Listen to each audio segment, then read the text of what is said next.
dan Mei diam-diam menyusup ke istana untuk mengambil pedang milik sang ayah. Namun saat sudah masuk ke ruang penyimpan, Mei tidak sengaja menginjak sebuah jebakan. Biji pun langsung melindungi sang adik dari jebakan tersebut.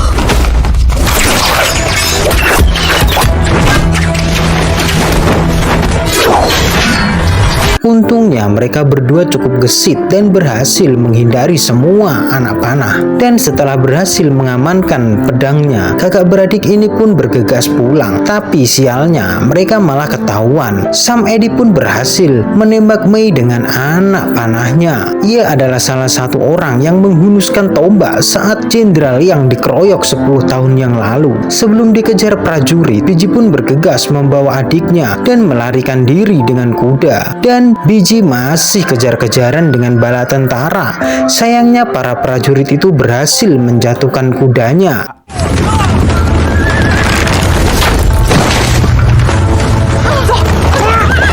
Biji pun mengajak Mei masuk ke dalam semak-semak untuk mengelabui para prajurit. Tapi lagi-lagi prajurit menembakkan panah ke segala penjuru hingga terkena Mei dan membuatnya semakin terluka. Biji pun tidak tinggal diam dan memutus untuk mengamuk saat itu juga.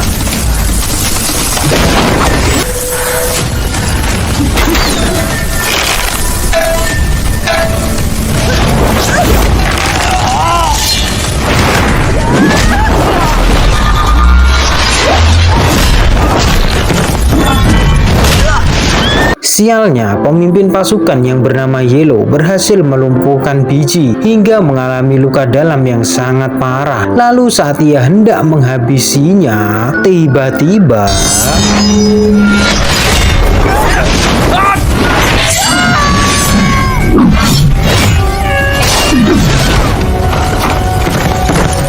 tidak terima dengan kekalahan itu, Yellow pun menyuruh anak buahnya untuk menutup wilayah perbatasan agar mereka berdua tidak bisa kabur. Biji dan Mei sampai di sebuah penginapan. Mereka berniat untuk mengobati luka. Garpu yang merasa kasihan pun memberikan pelayanan tamu seperti biasanya. Tapi saat tahu Mei terluka, salah satu pelayan mulai curiga dengan gerak-gerik mereka dan waspada. Kemudian menawarkan minuman dan makanan kepada dua tamu tersebut. Akan tetapi dia punya firasat kalau keduanya adalah penjahat. Alhasil dia pun memutuskan untuk menyerang mereka.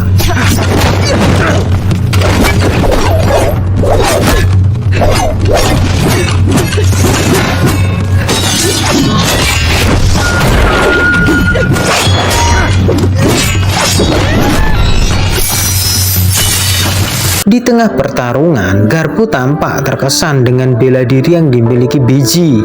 Dan entah kenapa dia belum sadar kalau wanita yang sedang dihadapi adalah anak dari Jenderal Yang. Dia pun terus melancarkan serangan dengan mengerahkan semua bela dirinya.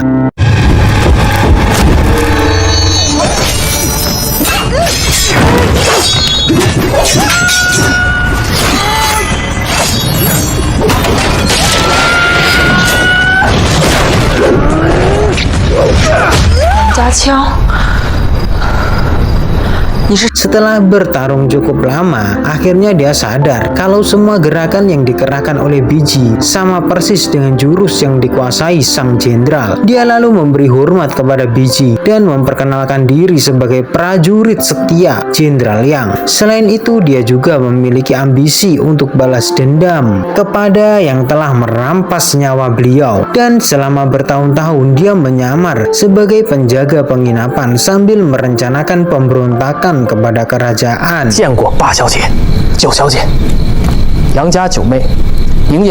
Usai bertarung, Biji memperlihatkan pedang emas milik ayahnya yang baru saja dia curi dari kerajaan. Melihat pusaka itu, Garpu langsung berlutut dan memberi penghormatan seolah-olah Jenderal yang sedang berada di hadapannya. Sam Edi dan pasukannya masih mengawasi penginapan mereka dari atas bukit. Mereka pun bersiaga dan tidak melakukan tindakan yang menyulut Sam Edi keluar.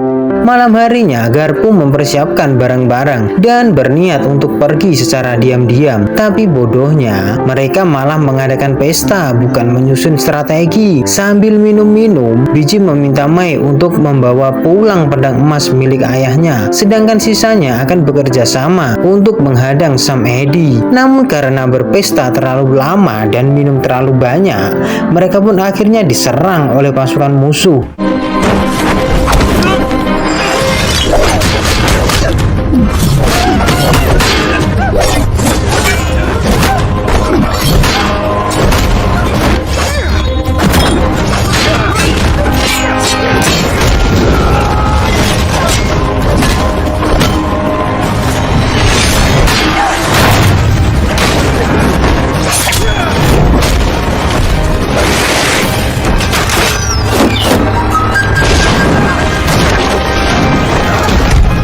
Mereka kalah jumlah dan mulai kewalahan dengan serangan yang bertubi-tubi.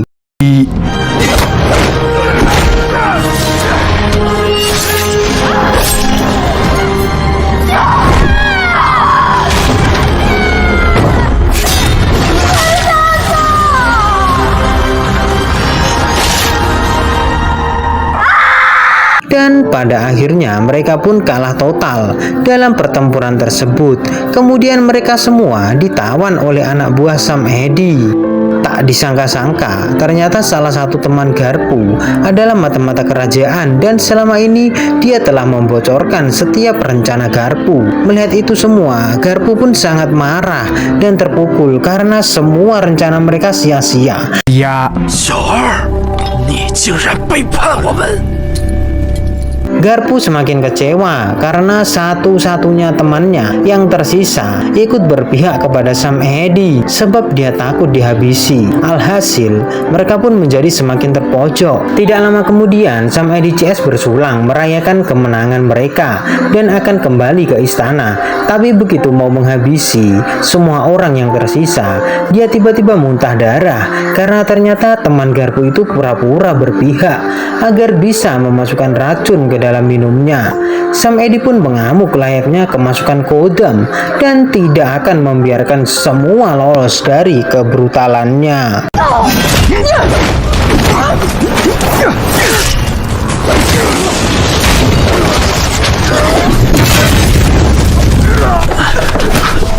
Sebelum nafas terakhirnya berhembus, teman Garpu mengatakan kalau dia berhutang budi sebab Garpu telah selalu melindunginya dari mara bahaya dan baginya kematian ini adalah pengorbanan untuk membayar semua hutang budinya. Di saat yang sama, pertempuran antara Sam Edi melawan Biji dan Mei masih berlanjut.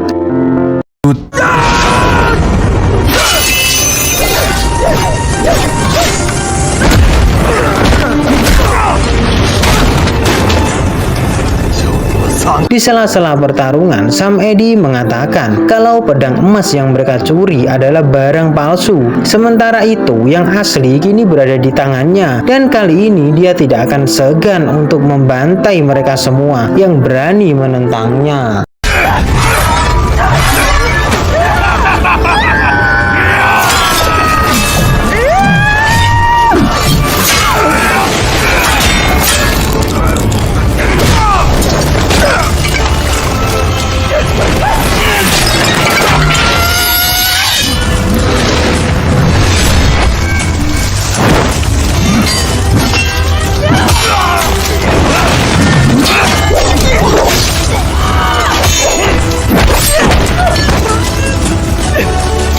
Setelah melumpuhkan Garpu, Sam Edi terluka cukup parah dan berniat kabur menggunakan kudanya. Namun dengan cepat, Biji dan Mei langsung menghadangnya. Lalu dengan penuh rasa dendam, mereka pun menancapkan tombak dan menghabisinya hingga COD dengan malaikat maut.